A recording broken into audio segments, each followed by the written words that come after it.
Good evening, White Sox fans. It is Wednesday, June 18th. My name is Danny Miller. The gentleman joining me once again this evening is my esteemed partner, Mr. Jacob Thome, and this is the latest edition of FutureSox Hot Takes and Heaters. How you doing tonight, Jacob? It was going well until I got on here. I am quickly falling apart, but that's all right. I was messing with my camera setup. Then noticed that none of my lights were on, and it was kind of dark in here. So then I went to go turn those on. Ran into my table, my little movable desk that makes this whole thing go around. Bumped my water. So now there's water all next over to my setup. But listen, we're here. We're having a good time. We're not watching White Sox baseball because Mother Nature has not been fun to both of us today. You a little more than me, but glad to be here. And there was a short, very brief period where lights were flickering on and off in my homestead here this afternoon. I swear there were times I thought bombs were going off with some of these thunderstorms, man. I still think something exploded around here, man. I didn't. There was one that just this afternoon came. There was no crackle. There was no like anything whatsoever. It was just a boom and an echo. And I was like, wow, did something just blow up or was that lightning? I really couldn't tell. But the way it echoed, I was like, that had to be lightning because it just echoed for like, I feel like it was like a good 20 seconds. So, anywho, man, like you said, we are here. We are both currently with power and live. So Yeah, let's get into some White Sox topics. Um, we have a few things on the docket this evening, but the most outstanding White Sox news of the last week since we were last on is the Andrew Vaughn and Aaron Civale trade. So, I think, well, let's just dive right into that because I'm sure that's what the peoples, the fans, the folks, the White Sox truists, and everyone in between are ready to talk about. So, I want to get your thoughts on this, and I have some thoughts of my own, but I'm going to kick it over to you, and let's talk a little bit about this trade. yeah. I mean, getting a living, breathing human being back for Andrew Vaughn is quite impressive, and you get a guy in Aaron Civale who you kind of needed at this point because you were running this weird 4-man rotation. Obviously, with Cannon's injury, it kind of forced gets his hand. And it wasn't obviously they went out and they got Adrian Hauser just a couple of weeks ago to kind of fill up that fifth rotation spot, and then Cannon goes down, so now you're shorting man again. Um, and so you bring in Aaron Civale, who's just kind of known as this back end inning eater type of guy. He has an okay first appearance. The beginning of it wasn't pretty. Walk 3 innings or walk 3 guys there in that first inning, but there's not a lot of wowza with Aaron Civale, but it was good for them to finally get rid of Andrew Vaughn and move on from the disappointment that was Andrew Vaughn. It's going to be a talked about thing for a while, obviously, with that draft. A lot of big names coming out of that draft. Unfortunately, the two biggest going directly in front of the Sox, including Bobby Witt Jr. and Adley Rutschman. But it's an unfortunate break for Andrew Vaughn, who hit a grand slam yesterday, but that's in AAA. It'll be interesting to see what the Brewers do. There was some interesting conversation. Obviously, they have Rhys Hoskins. They're kind of one of those teams in the middle of the pack in the NL Central right now. So it'll be interesting to see kind of what happens there if he gets any playing time. But Andrew Vaughn had nothing left to contribute with the White Sox. And so to get a guy that Chris Getz feels confident enough that you can flip again here in just a couple of weeks for another living human body, but actually someone young and something that you can move towards the future is something pretty impressive. So all in all, I think is a good trade. Um, it's a much needed trade for now and potentially the future, depending on if he's dealt here shortly. Yeah. You know, I think your sentiments are pretty much exactly what most of the fan base is feeling about this. I saw some tweets and read some articles about, how Andrew Vaughn's exit affected the White Sox fan base. And I mean, Sox fans have been known to be a little bit rough on players, but whew, man, I mean, some of the stuff you read out there, like there was one by a very prominent White Sox Twitter let's just say a person, because I'm not going to mention any names, but it was something along the lines of like, was Andrew Vaughn an awesome draft pick? No. Did Andrew Vaughn ever live up to the potential of the hype? No.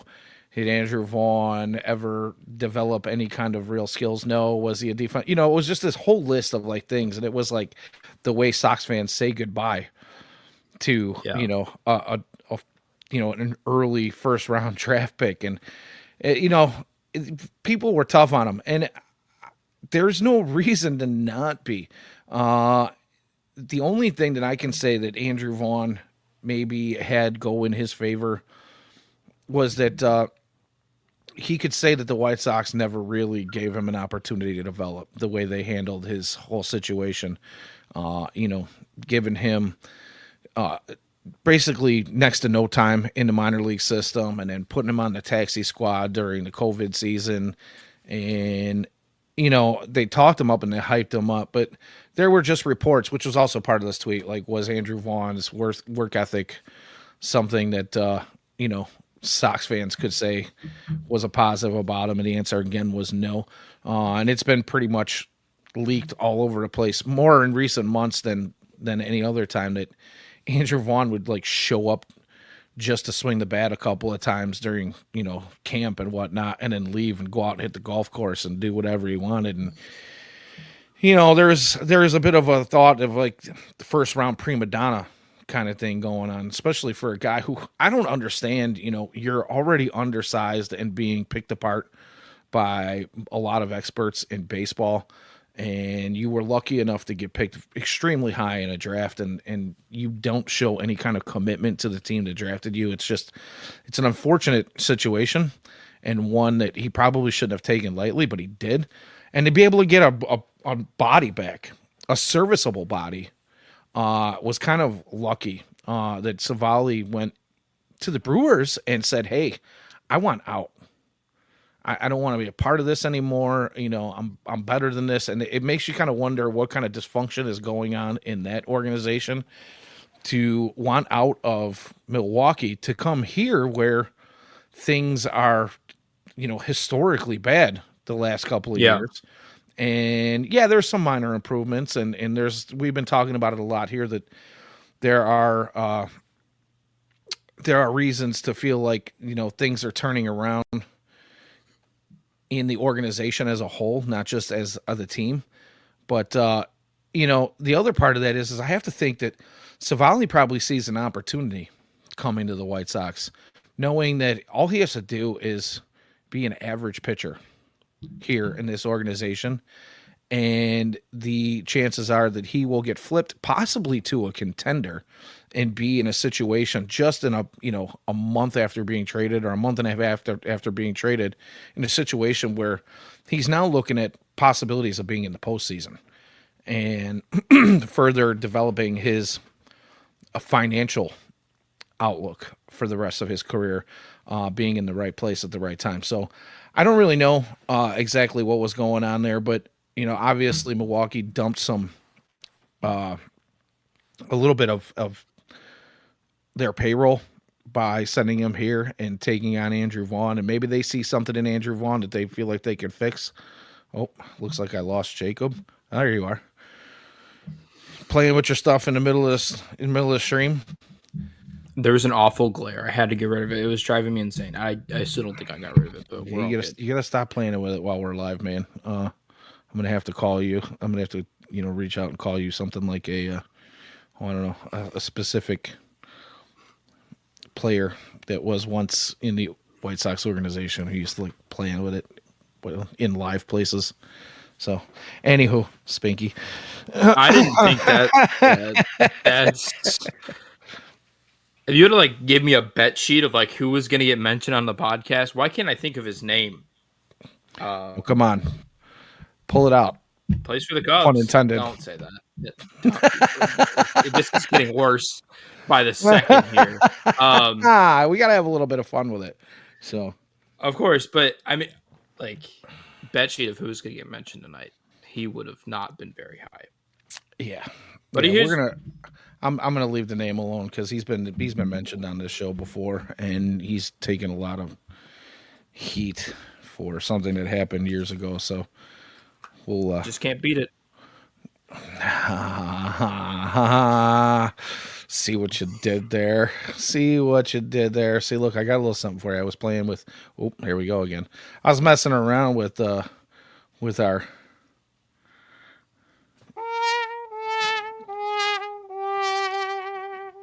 messing around with It's our great noise. soundboard a little bit. So yeah. Anywho, we're gonna keep it rolling here. But yeah, I mean, the thing about, by the way, Uncle Ted's in here. He says Vaughn is what, 5 million. Yeah, Vaughn was owed. Uh, I believe it Vaughn was was 6 mil, but it was 2 years where Civale is done after this year. Yeah, Vaughn and Vaughn's owed about, or I'm sorry, Savali's owed in the neighborhood of 9. So there was almost a $3 million difference between the two of them. So yeah, there's a little bit of a dump off of salary for that, and honestly, Savali could be a very serviceable pitcher until he either gets traded, which I'm guessing is the direction the White Sox are probably going to want to go with him, and I'm pretty sure that's what Aaron Civale had in mind for, in mind for whatever the future holds for the White Sox. But the main thing is they could possibly use him as an innings eater and then try to flip him in the offseason. I just don't see that happening. I think this is more of a move to, bolster the farm system down the road here and keep that churn, the roster churn going for the White Sox. Hopefully, in time, we start to see a little bit more churn with the bullpen again because, it was during yesterday's broadcast, and I actually wanted to bring this up on this week's show, and they talked about it on yesterday's broadcast during the game that the White Sox actually have more 2 runs or less games lost than any other team in baseball since like the beginning of May. So that All tells year, you maybe all year, the but entire year, they're 4-19 and one run games. Continue. Sorry. yeah, and then there's also there's a bunch of 2 run games in there as well that they were in, and the bullpen has blown. So, all in all, it kind of looks like maybe if the White Sox were actually, a little bit more on track. We've talked about how they're fun. They're more fun to watch than they have been a long time, and they're actually fun bad. This could be a team that in a year with the right couple of bullpen pieces could add another 12, 15 wins, maybe more to that win total. And now we're talking about a team that's looking like 500 without really messing around too much with the current roster. So, anywho, figured I would, just kind of inject a little bit of hope into what's been going on lately with the White Sox. So, pardon me. I'm fighting a little bit of a minor summer cold here. So if I get the hoarseness and the sniffles, just bear with me, folks. But, as far as trades go, I give that one a B plus, maybe even an A, just because of the value from our side. You know what I mean? Yeah. What we gave away to get. And I'll really kind of grade that trade. And correct me if I'm wrong, but I'll grade this trade after even more closely after where we see Civale ends up and what the return on that trade is. Because, it's all going to go kind of hand in hand. What did we get for Andrew Vaughn at the end of the day when Aaron Civale is traded away? So, yeah, that was definitely the biggest trade of the week, right? Like, there's no other major trades that happened. Andrew Vaughn for Aaron Civale, definitely the biggest trade of the week. Yeah. What's up, B Minor? He checks in. He's nothing new as far as the bullpen is concerned. Nothing new, considering how many Kopech blew last year, and now he's sitting down at the moment. So, I don't know. That's maybe another trade that I wasn't exactly super fond of the return for, but when we go back and look at it now, it looks like the Sox might have made some pretty good decisions on that one as well. But neither here nor there on that. So again, that's all a matter of, I think further down the road we'll be able to grade this a little bit better as well. Yeah, for 100%. So let's talk about some of the roster churn as we were talking about some things that have moved around.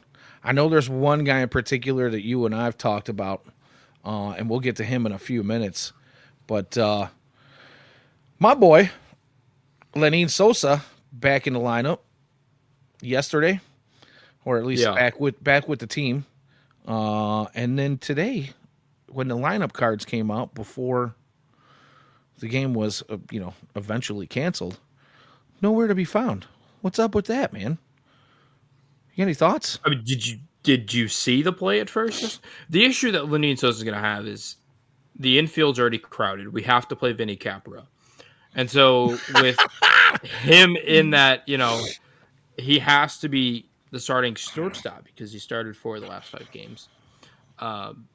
Because of that, it kind of forces guys to play new positions because, we have to play Vinny Capra there. We have to get a guy like Lenyn Sosa playing first or Miguel Vargas playing first because we can't just, be able to attach, can't lose the 310 or whatever OPS that Vinny Capra's bringing to the lineup. But no, I mean, they're going to have this issue a lot going forward of guys who play the middle infield that just there's too many of them. Obviously, Colston's going to come up. Brooks Baldwin's been tearing it up. We'll get to him later. So there's guys who are going to come up and already join what is a crowded middle infield at this moment. Missed the opportunity to talk about Josh Rojas because of how bad Vinny Capra is. Anyway, there'll be times. But I think when you go forward, you're going to have this issue of playing guys at first base. And some guys look really good out of position, like Miguel Vargas, who's still top 10 in all of the MLB and out above average at first. And he's played like 10 games or something. And then you have Lenyn Sosa, who's not quite great at first base. Not a great defender anyways, but then you move him out of position and he's not great. I still think they need to figure out a way to get him into the lineup. Obviously, it's going to become harder to do as the season goes forward and more guys get called up. But I don't know. I think he's a legitimately 20 home run guy. If you play him every single day with what he brings, I think he can be an above average hitter. And you just don't find too many of those, especially at the second base position. So, yeah, it's nice to see him come back. I mean, he had a really good thing going before he got hurt. See if he can get back into it. Yeah, I know I've been kind of, harping on Sosa being my guy for a long time just because, I followed him since the day he's entered the system. My big thing with him right now, and it's not typically like him, excuse me, is, yeah, he's hitting about 275-ish, right? And his OPS, or I'm sorry, his on base is still under 300. And he's catching a lot of flack for that. He's not walking. He's not taking enough pitches. But here's the thing. It's not something that has been super typical of him throughout his career. His on-base percentage, although not awesome, has been better in the past. I believe it's probably something that, he's just trying to stay with this lineup as long as he can. He's trying to put wood on the ball and keep the base paths moving. Sometimes taking a walk is the way to do that. But right now, I feel like he has proven that he could be an MLB everyday player at this point in his career. Whether it's with the White Sox or somebody else, it doesn't really matter. I think that even if he's a guy who's like your fourth or fifth infielder coming off the bench, somewhere he can stay with an MLB roster for a long time. I don't believe he's going to be one of these guys that's a White Sox and done type player where he gets 2 years and then the White Sox find their future infield and put it all together here in the next couple of years and say goodbye to Lenyn Sosa, and Lenyn Sosa is off the face of the map as far as baseball is concerned. So I would like to see him walk a little bit more. I do believe that he has the power. Could you imagine a second baseman if he could clean up his defense? Could you imagine having a second baseman in Chicago that hits 15 to 20 home runs every year and bats, in the 270s? We haven't seen that in a long time. Tadahito Oguchi, I'm thinking. And Oguchi wasn't some 20 home run hitter. Ray Durham had a little bit of pop here and there, but, I would love to see a second baseman in a White Sox uniform that could do that kind of thing and keep the base pass moving and even show off a little bit of speed every now and again. So, I don't know. But he's back, and I hope that the rest of this, I don't know, if maybe he gets traded. I don't know. But I hope that his rest of his time with the Sox is one that continues to move forward. He has been one of their hottest hitters, but that's kind of a testament to how bad this team really has been offensively, right? When you're one of your best hitters is hitting 275 and only has a 290 something on base percentage. So, did you freeze up on me? Are you still here? Uh oh. Did we lose Jacob again? You there? Yeah. Sorry, my Wi-Fi was not great, so we switched to the hotspot. We should be good now. Sorry. You are. I'm falling apart today. You're forcing me. You're forcing my hand. Gonna have to go with a heater. Your last draw. You're breaking up here, buddy. Is the Wi-Fi going in and out? I'm popping in. I don't know. Not really sure. We're not really hanging in there, but. Man, do we need to start taking up donations to get you boosted up? I have good internet. I pay for fiber. I pay for the good internet. I'm proud. I'm telling you. Apparently not good. Is your equipment? Seriously, I hope not. I'm working on $1,000 Mac here. I mean, do we need to start a GoFundMe for Jacob Thome?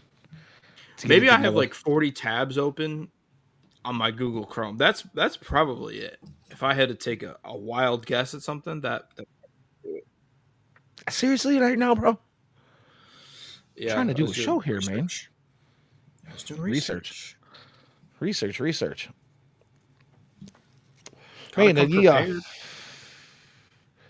the chat's going nuts over here, bro. While you're breaking up.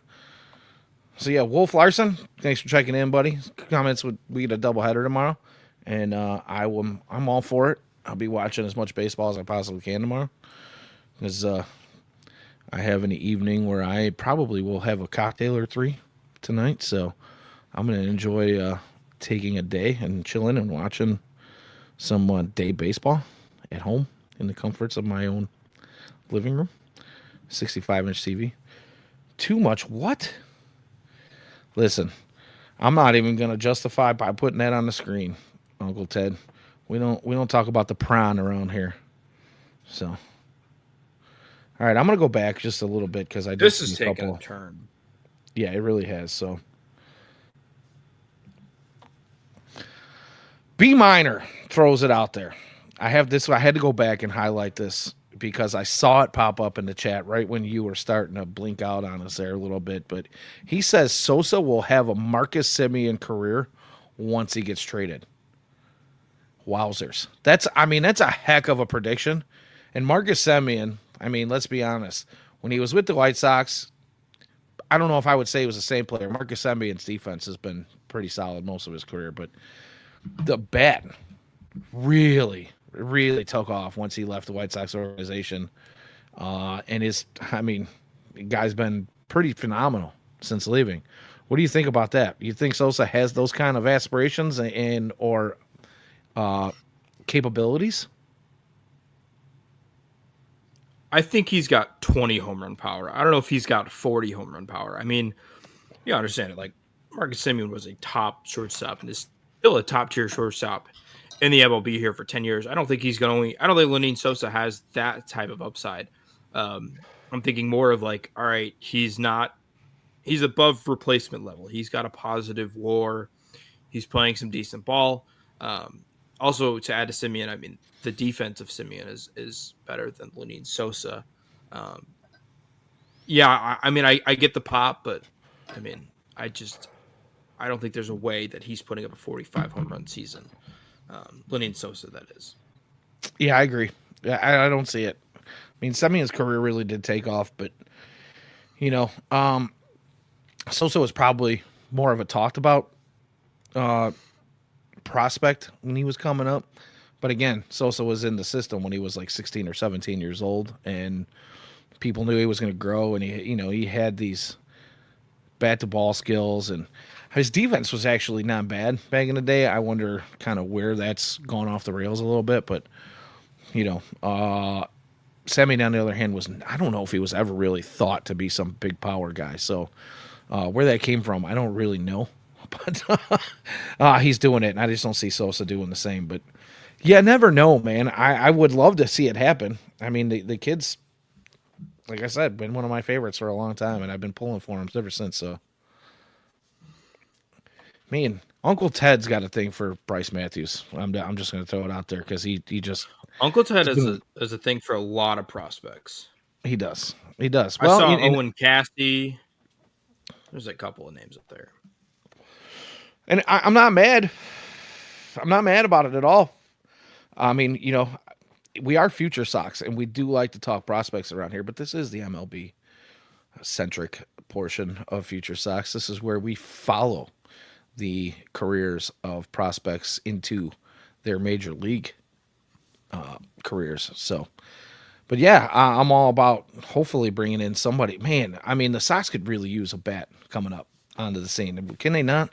Can we get somebody? Can Colson Montgomery put it together and bring that bat that he had for so many years as a prospect? He is starting to come along. He's hit a couple of dingers here recently. He's getting on base a little bit more, but I don't know. I need to see more, especially in Charlotte. We talked about Andrew Vaughn a little bit ago hitting a grand slam recently. It's Charlotte. It's like we've said it many times before. It's like hitting golf balls with an aluminum bat over there. If you're hitting 30 there, you might hit 10 in the majors. Just saying. Anything? Good question. I'm not going to respond. Anyway, what position is Colson Montgomery playing in 3 years? Designated hitter. You know what? I was going to say if the White Sox still haven't found a first baseman.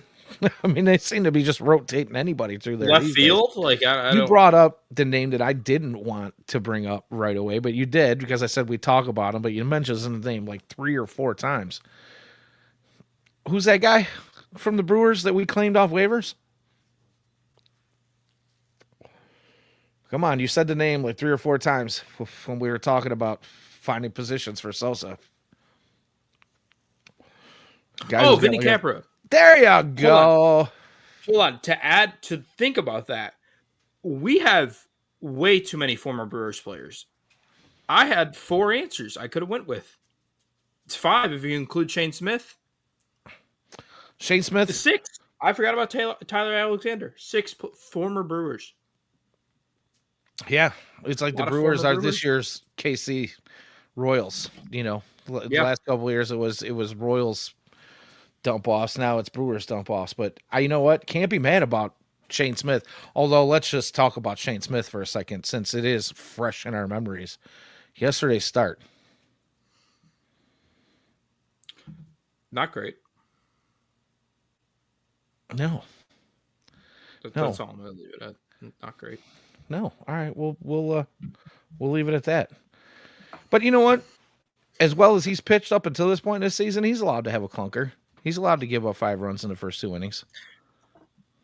That's my thought about it. I mean, he's a rookie. I mean, you got to understand that this is a guy who came over in the Rule 5 draft. And I think his ERA is a little lower than I think it potentially, will be going forward. Obviously, I think his ERA is still insane. It's 2.85. So, I mean, he's a rookie. He's going to go through the ups and downs of the MLB, and we'll see what happens. But, yeah, I mean, I think there's going to be kind of some of these blow-ups where it's the middle of the season. You're playing a good team, not a good team, but, you're playing a team who can clearly get hot at the right moment. They have a lot of young talent, and, they shut it off there. Yeah, it is what it is. The Cardinals have been kind of a perplexing team up to this point in the season where they have had their struggles. Like, they can hit, right? and they can score some runs, but they've had their struggles pitching. They're kind of middling right now where they're at in their division. If they want to have any chance of making the postseason, they've got to find their pitching. But man, yesterday, I mean, Liberatore was absolutely mowing down Sox hitters. I think it was like the middle of the sixth, and he was only at 70 something pitches, or maybe even the seventh. I don't even know. And White Sox hitters were just 1,000% perplexed by what he was throwing up there. It was like they couldn't guess right on anything. I don't know if it was he was just due, because obviously this is a guy, another early round draft pick or early first round draft pick that a lot of Sox fans would have hoping we could have had him, but it didn't work out that way. But Shane Smith coming out there and doing what he's been doing all season, he just didn't look like he had his best stuff yesterday, and he was getting touched up a little bit. So it is what it is. We'll leave it at that. We'll move on. We've been talking a little bit about first base, and we've been talking a little bit about Vinny Capra, and Vinny Capra had himself a game at first base the other day, even though he's been playing shortstop most of the time, but he did have a game at first base. Why, I have no idea, or at least part of a game. I don't remember if he came in as a replacement later on, but what is the deal with this guy, dude? Like, you asked the question in a text between you and I and our very own Ian Eskridge. What does he have on Chris Getz? Like, I get that we picked him up on a waiver pickup from the Brewers, but like, why does this guy continue to get playing time? What is it we're expecting to get out of him? Do you have any inkling of thoughts on this? Why does he get so many starts? I mean, the thought is, right, and he's another like Jacob Amaya. I almost forgot his name. How could I?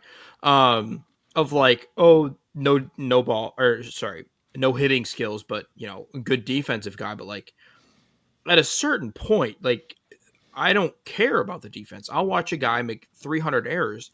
I don't want to see a dude with a 305. I said 310. I was low. Not 305. 305 OPS. OPS. And I mean, sure, I'm sure the defensive numbers look great, but like, what are we doing here? Like, this is a guy who very clearly does not belong in the MLB at this point. Just absolutely awful. You send down Brooks Baldwin, and I put out a tweet and I said, I'm lower on Brooks Baldwin than the majority of the White Sox fan base. And even I was like, why? There's no point of seeing Vinny Capra. I don't even think he's young. No, he's 28 years old. What are we doing here? And he's a zero. Oh, he's not even an elite defender. I get it. I don't hate when they signed him. I was like, all right, that's fine. It's whatever. He'll be here for a week and then he'll be gone. But he has been absolutely horrible at this whole game of baseball thing that he's getting paid to do. And it's been a rough watch. So, I mean, I would assume he's the send down for either of them, Colson, when he gets brought up, or Brooks Baldwin. But there's just got to be better options. I am tired of watching either Vinny Capra or Jacob Amaya play this game of baseball. And I want to bring that up because I can see it now. He's going to get sent down. Capra is going to get sent down. It's going to be Jacob Amaya right back up. But not come fun. on. No, and you bring up Brooks Baldwin, and I just want to touch on this a little bit. Brooks Baldwin had at least a minor league career that said, you know what, this guy's got an opportunity to possibly be a guy at the MLB level, right?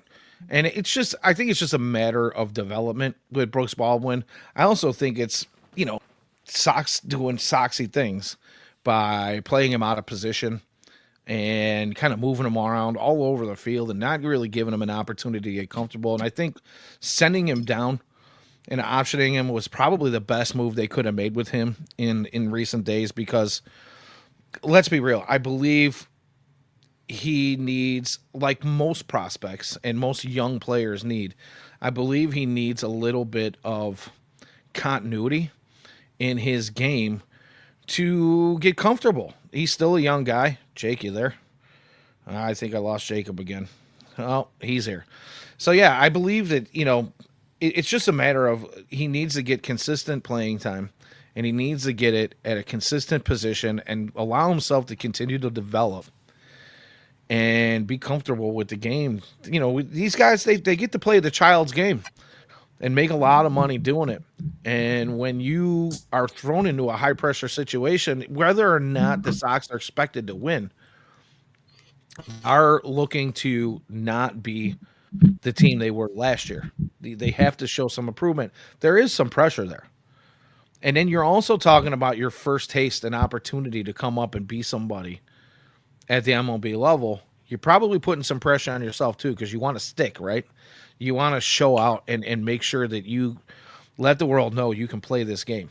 So I just think that it's probably a disservice to leave him up on the south side and to continue to move him all around the field, especially like you say, when we've got a bevy of middle infielders and the just absolute windmill of outfielders that's happening right now due to injuries and other reasons where guys are up and down all over the place. And Benintendi, he's down with an injury, and Talkman's down with an injury, and now we're talking about Luis Robert being traded soon.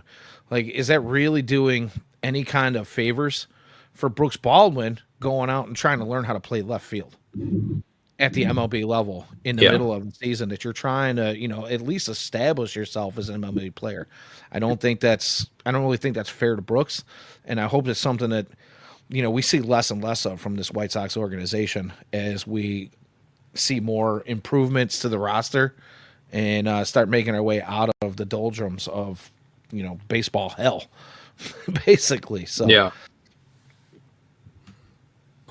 Chat is Wolf, lighting up. There's some good questions. Yes. In chat if you want to go. I want to hit this most recent question right now because Wolf says, "Are you guys done with Rojas?" I am. How you feel? If there weren't 13 Well, other middle infielders that I disliked more than Josh Rojas, I think it'd be am I breaking up? A little bit. This has been a absolute nightmare on the electronical part of this on my part. I don't know what to do at this point, but just hope you can hear me. All right, cool. Yeah, you're back for now. Anyway, there's about 13 other middle infielders that I hate more than Josh Rojas right now.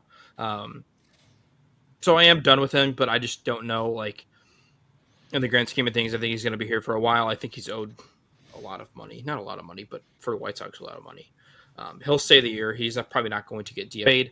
And yeah, it's unfortunate, but yeah, I could go for a few less Josh Rojas at-bats in my lifetime. Yeah, and I'll be honest with you. There's a lot of people in this chat that are going to disagree with me. I've been asked in the past to not bring him up or talk about him, but I'm going to.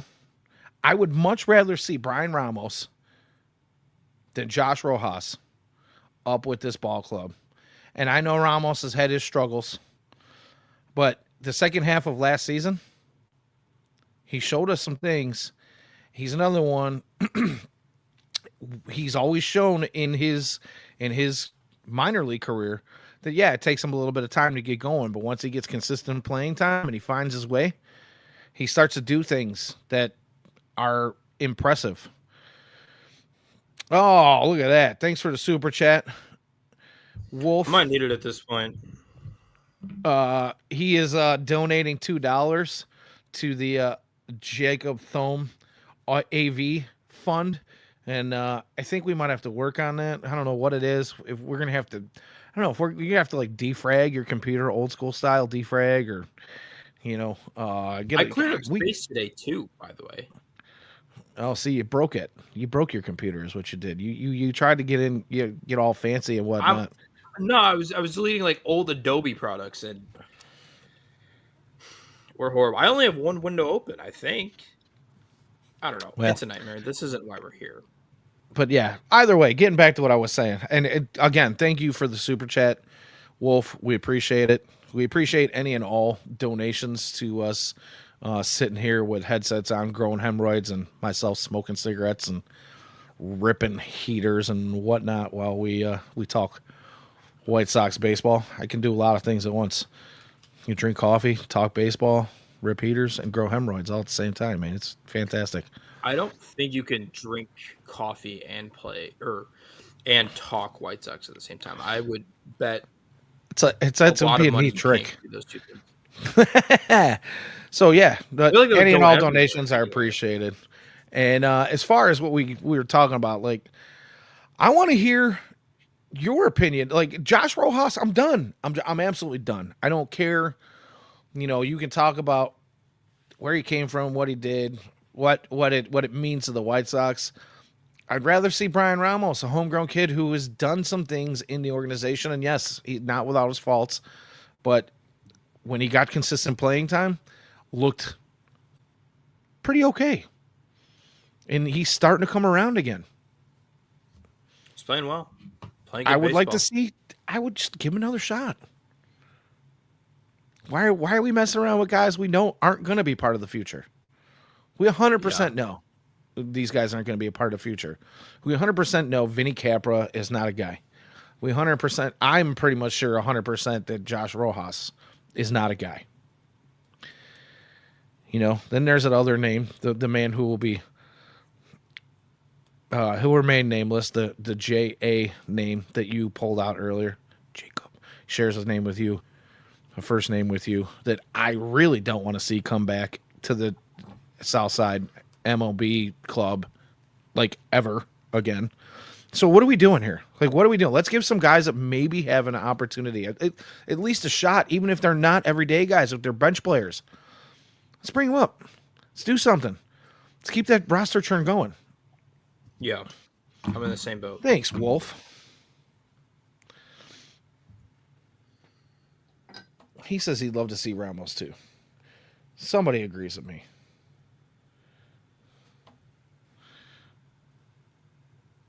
So, anywho, Tim Elko, another White Sox prospect we were hoping to see more of. He spent more time riding the pine in his days up here, his time up with the White Sox. Also, option down recently. What are your thoughts on that?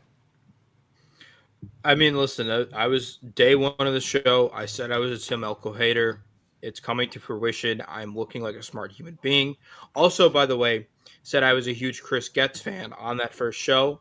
Now everybody's jumping aboard the Chris Getz fan or train. I was the conductor of said train. I would like that to be acknowledged.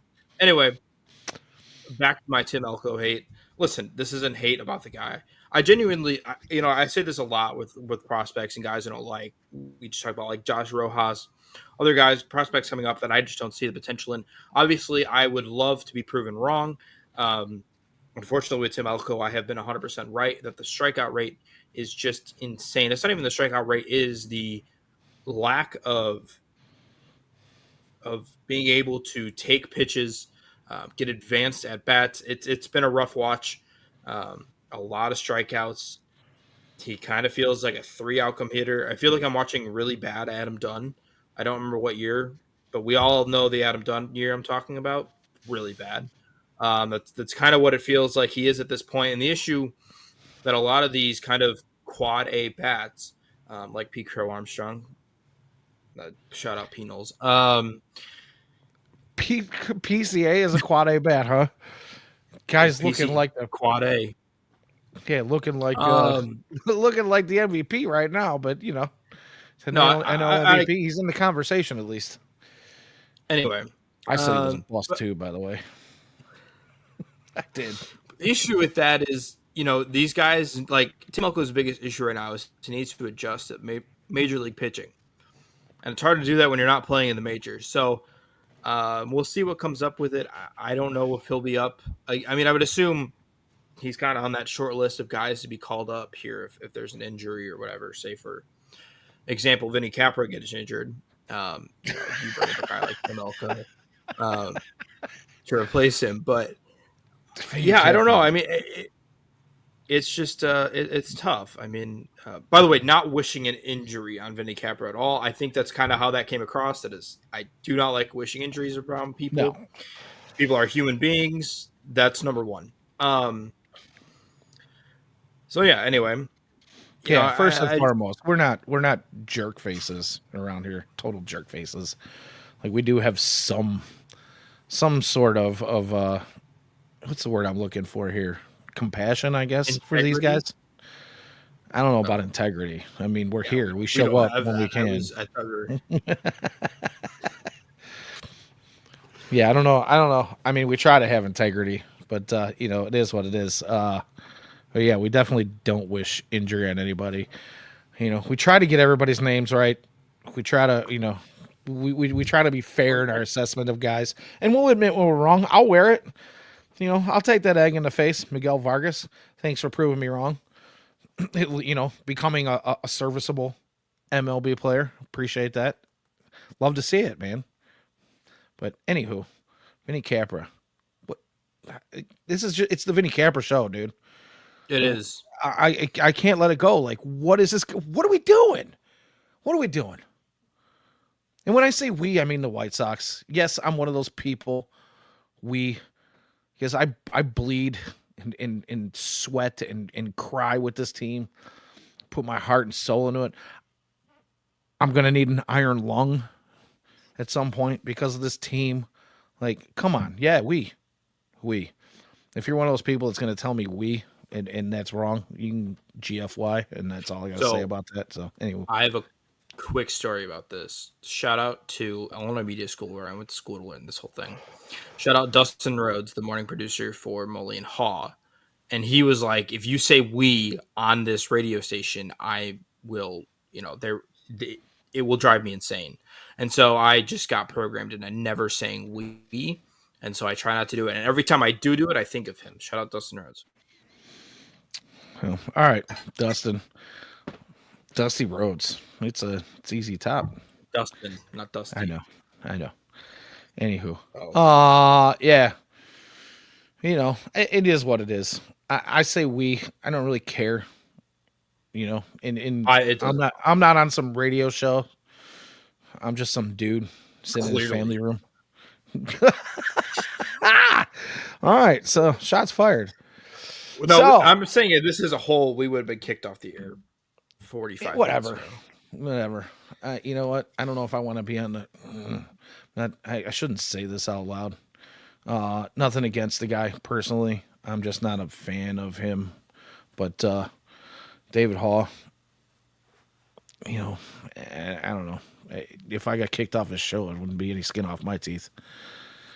So, anyhow, Great guy. Molly, I'm okay. Yeah, I mean, he seems like a nice guy. Don't get me wrong. I just don't agree with a lot of his opinions. But then again, a lot of people don't agree with mine, so I get it. We're out here offering up our opinions. We're offering up our best expert opinions. I say that with a really cheesy grin on my face if you're not watching the show. But anywho, let's move on. We have a few minutes left, and I'm glad that Baseball Toss is in the chat right now because he gives me the perfect segue. I'm going to go ahead and highlight this comment, and I'm going to read it to those listeners that aren't watching on the YouTubes or anywhere else you can find our live stream. But, sorry, hit the wrong one there. Baseball Toss brings up Ishbia Save Us. It says Save Us, but we get it. That actually brings me out to my next topic because it's probably something we could have talked about a little bit last week when we heard the news of Justin Ishbia being granted the opportunity to become majority owner of the White Sox as early as 2029 and as late as 2034, I believe was the range that was given.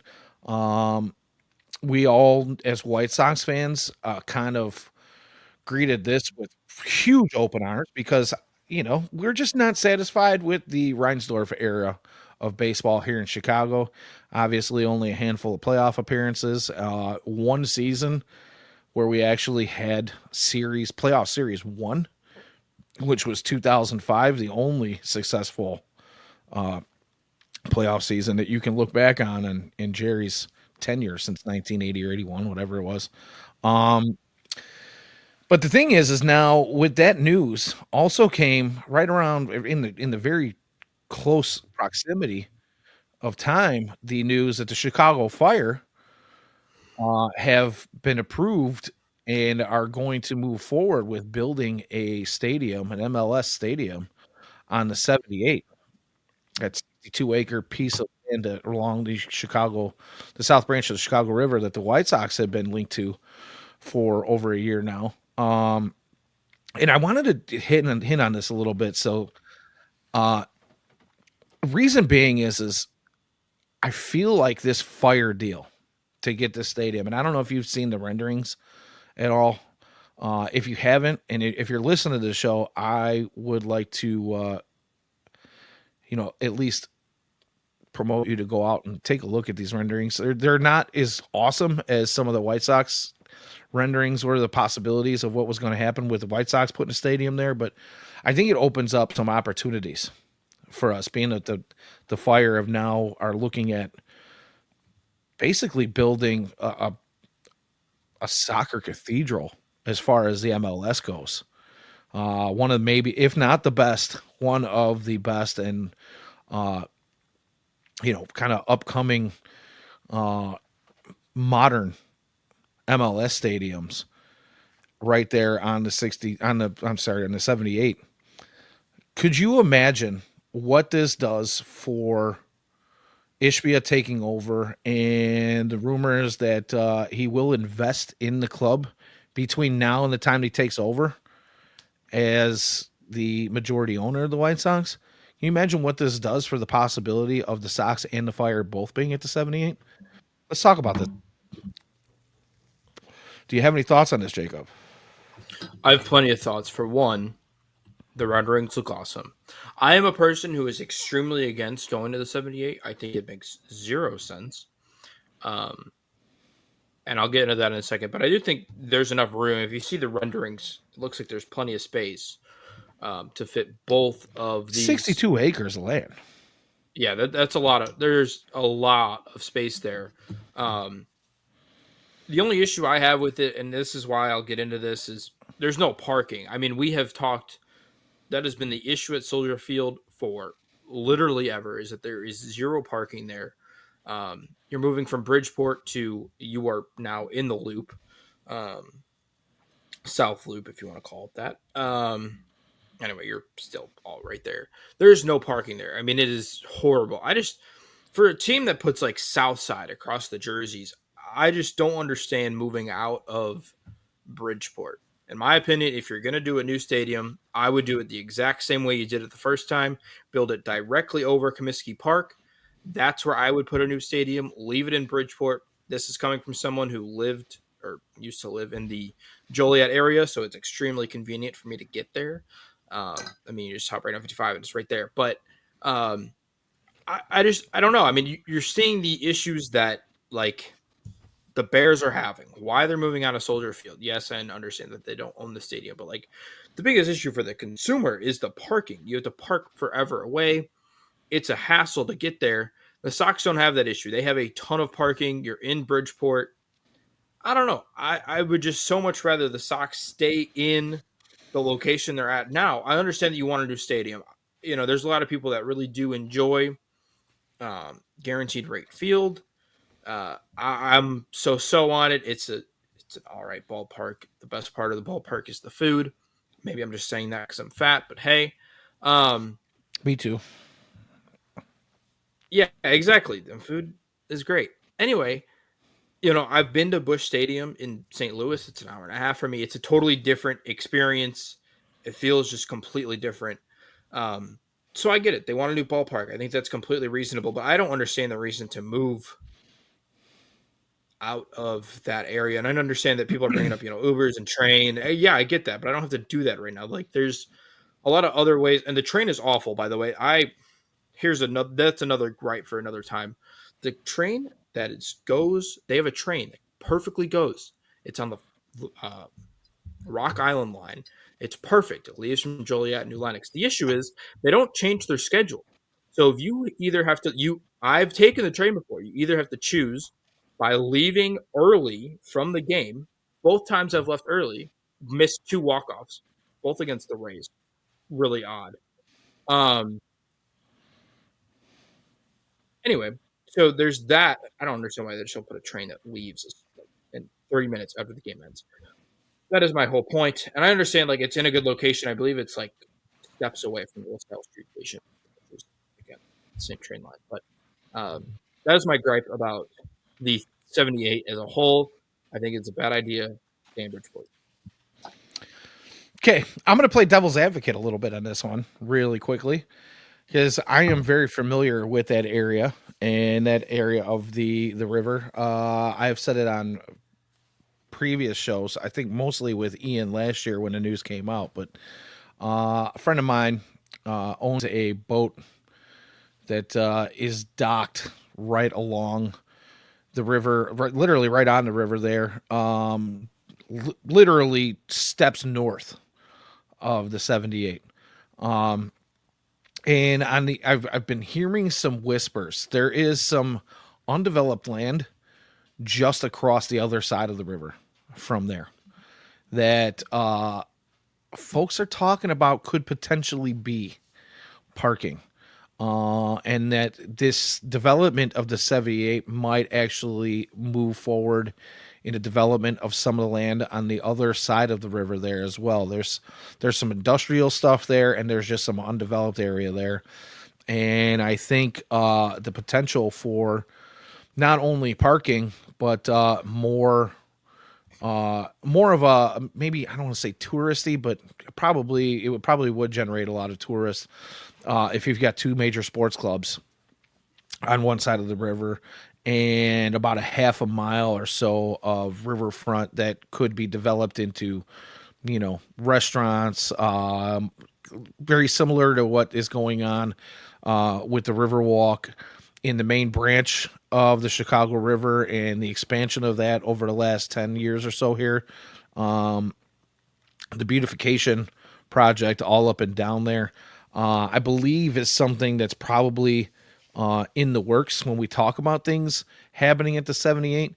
So if you could potentially put parking right across the river from there, and it's within walking distance of all of that stuff, just over the bridge. There's even been talks of maybe a pedestrian bridge going up if all this happens to shorten the distance. Shuttles, things of that nature. I believe it could have a major impact on the south side of Chicago. And I get your kind of hangups as far as like transportation goes, but I would believe that if we're going to put, possible, they're talking about putting some of the university buildings there, and now you've got the fire going in there, which by the way is a privately funded, like $650 million stadium. It's going to be privately funded, so they're not really asking for a whole lot from the city. But the city also has the responsibility. There's already money kind of pulled away from all of the wards surrounding that area for infrastructure. So you're going to see widening of streets. Clark Street will probably be widened out.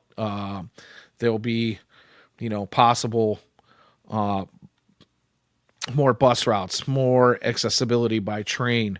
I think they would probably find ways to alleviate some of the traffic in and out of the area.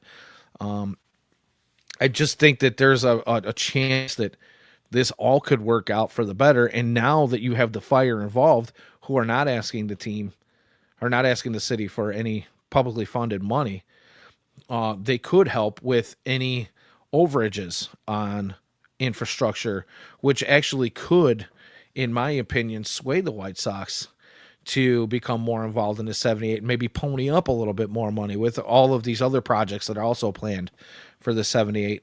I think it could work. I get that a lot of folks don't want to move out of Bridgeport. The history that's there, the White Sox have been there since their inception in baseball, going back to 1900, 1901. The idea of leaving Bridgeport leaves a little, it leaves some sourness for some people. There are a lot of folks that live in Bridgeport now that have either been there their whole lives or stayed there, they come back or move there with the thought that they can walk to White Sox games and be right in that area of history. I get that, but you're still on the south side, and I just imagine having a stadium with the backdrop of downtown's high rises in the background and the skyscrapers and just what that could look like. But I don't really know how that's all going to work out. I wonder if Justin Ishbia is going to want to dump that kind of money out there, because obviously the state has made it pretty clear that they don't want to add anything to it. Mr. Oberweiss doesn't want to do anything with it. JB Pritzker. The city of Chicago has been crying broke for years and years and years. So I don't know if that's going to, have any impact on that. But the Ishbias seem like they're pretty adept at spending some money. So I don't know what that means, but I just wanted to kind of talk about it a little bit today and get your thoughts. And I see the chat's been going crazy with it. So I haven't had an opportunity to kind of highlight any of these. Also, add to that, I mean, you're breaking up again. Oh, there you go. You're back. Now. I was going to say, to add to that, I mean, Ishbia has a history in real estate, I believe, as well. I could be wrong, but so I mean, I think there's something else there in terms of, you have a guy who's in the real estate industry and actively in the real estate industry. Well, most hedge funds do have some property to back their financials. Right, exactly. So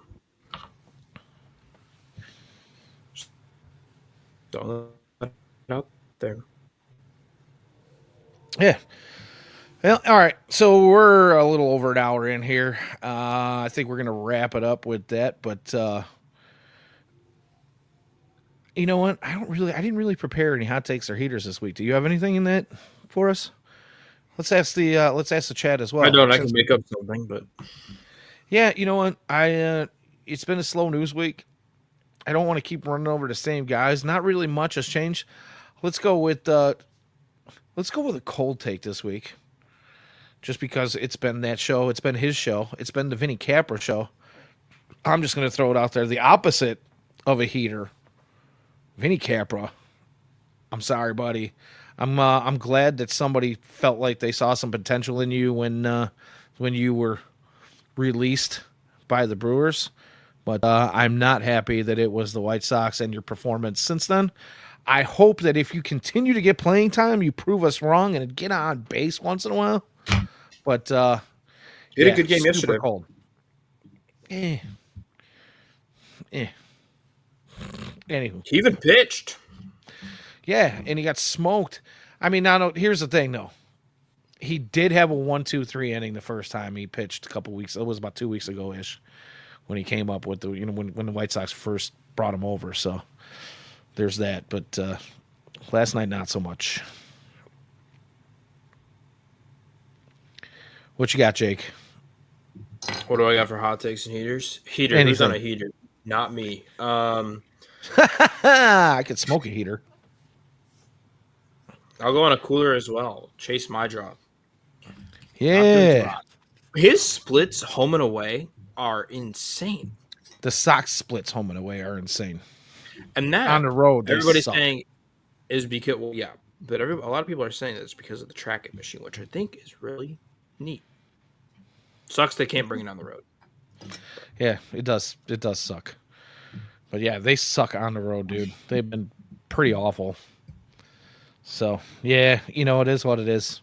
I guess we'll wrap it up there. I'm glad you brought up Chase Mydroth, though, really quickly. Chase Mydroth on the podcast with AJ did say that they all have Pope T-shirts in their lockers, so still representing the Pope on the south side. Did you see the Pope was chanting White Sox today? I did not see this. No. He was driving around in the Pope mobile. He was in Italy. He was driving around on the back of the Pope mobile and started chanting White Sox with the crowd. This thing's catching on. It's I gotta, you can't fault them. Maybe the White Sox need a little Jesus in their locker room and in their I don't know, just in their presence in general. We need a little Jesus on the South Side, man. So, We need all right, we'll wrap it up with a that. We lot. we need some Jesus on our show here, and we're getting our fill of it with the Pope being a White Sox fan. So, thanks for checking in, everybody. As always, special shout out to our chatters. We appreciate you guys. We appreciate the super chats. We'll make sure that we donate that super chat to Jacob's audio visual fund, and we'll get them straightened out for next week. Hopefully, we won't have so many breakups. I'm gonna blame it on the weather. It's been shit today, pretty much all It's a good around day. Illinois. So, but yeah, here we are at the end of another broadcast. This has been Hot Takes and Heaters. My name is Danny Miller. You can find me on X at Danny Miller FS. That guy is Jacob Thome. You can find him on X at jthome21. Again, like I said, we appreciate your super chats. Anytime you see us or any of our Future Sox podcasts live, Future Sox super chats are open during those times. If you like our written content, you can find that at futuresox.net. And if you really like to find the stuff that we have behind the paywall, our exclusives, there's also a Patreon fund that you can donate to get that stuff. We have brought on a ton of new writers this year. And I think you guys, if you haven't checked them out, should. We've got a lot of draft profiles coming out right now. Look into those.